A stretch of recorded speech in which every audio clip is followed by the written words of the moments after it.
जो तप करे तुम्हारी कुम्हारी, भावी मेट सकें त्रिपुरारी। अगर तपस्या कोई भी करे तो भगवान विधि का विधान भी बदल सकते हैं। हमारे ऋषि मुनियों ने तपस्या के द्वारा ही ऐसी शक्ति प्राप्त की है। योग से दीर्घायु जीवन उन्होंने व्यतीत किया है। पूर्वांचल की धरती पर सैकड़ों साल तक तपस्या करने वाले एक महान योगी, जिनका नाम योग जगत में सबसे ऊपर लिया जाता है और रहेगा, श्री देवरा बाबा। एक ऐसे योगी जो साक्षात परम ब्रह्म ही थे। बाबा ने अपने भक्तों को कई बार भगवान विष्णु के रूप में, कई जिज्ञासु साधकों को भगवान शिव के रूप में और कईयों को मारुति नंदन हनुमान जी के रूप में दर्शन दिए हैं। छोटी मोटी सिद्धियों की तो बात ही क्या, ऐसी कोई इच्छा, ऐसा कोई संकल्प नहीं जो वे पूरे ना कर सकें।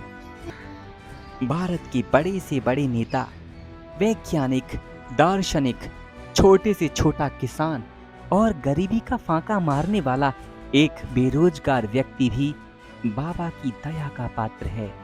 उनकी दया किसी एक देश तक सीमित नहीं। देश और विदेश के बड़े बड़े राजनेता भी इसके लिए तरसते थे। 1911 में जब जॉर्ज पंचम भारत आया, पता है क्यों? क्योंकि उसने पार्लियामेंट में हमारे श्री देवरा बाबा के बारे में सुन रखा था। वो असमंजस में पड़ गया जब उसने सुना कि बाबा एजलेस योगी हैं, यानी जिनकी उम्र की कोई गणना ही नहीं की जा सकी।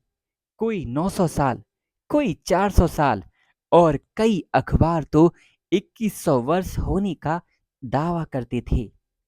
लेकिन श्री देवरा बाबा ने कभी कोई दावा नहीं किया। बाबा सदा प्रसिद्धि से दूर रहते थे। बाबा अपने बारे में अखबारों और पत्रिकाओं में भी नहीं छपवाते थे। भारत के प्रथम राष्ट्रपति डॉक्टर राजेंद्र प्रसाद जब बच्चे थे, तब वे बाबा के दर्शन करने अपने दादाजी के साथ आते थे। और जब वे वृद्ध हो गए, यानी भारत के राष्ट्रपति बन गए, तब भी उन्होंने श्री देवरा बाबा का पूजन प्रयागराज के कुंभ में सार्वजनिक किया था और वहां पर कहा, बाबा, जब मैं बच्चा था तभी आप ऐसे ही थे और अब जब मैं वृद्ध हो गया, बाबा आप अब भी ऐसे ही हैं। और ये कोई अचरज की बात नहीं। जब राजेंद्र प्रसाद जी का शरीर पूरा हो गया, तब भी बाबा वैसे ही थे। लेकिन योगियों की लीला और क्रियाओं के पीछे कोई ना कोई ईश्वरी विधान ही होता है।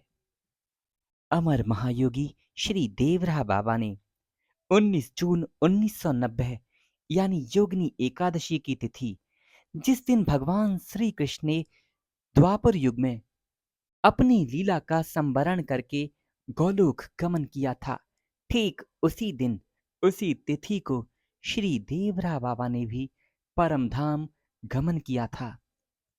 और बाबा ने कहा था, बच्चा निराश मत हो, हिमालय में हमारी एक टोली रहती है।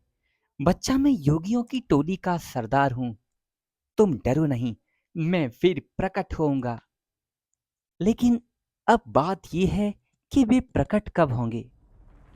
देवताओं का टाइम स्केल मनुष्यों के टाइम स्केल से बहुत डिफरेंट होता है। कहते हैं ब्रह्मा जी का एक पल यहाँ एक युग के बराबर होता है, या इससे भी ज्यादा। ठीक ऐसे ही जो बात बाबा ने कही थी, बच्चा मैं फिर प्रकट होऊंगा, लेकिन बाबा का टाइम स्केल क्या था ये कोई नहीं जानता, ये तो बाबा ही जानते हैं। लेकिन आज भी मारुति नंदन श्री हनुमान जी की तरह बाबा भी यत्र तत्र अपने भक्तों की रक्षा के लिए, उनको दिशा निर्देश देने के लिए समय समय पर जगह जगह प्रकट होते हैं। कोई भी देश, कोई भी जाति और कोई भी स्थान उनको बांध नहीं सकता।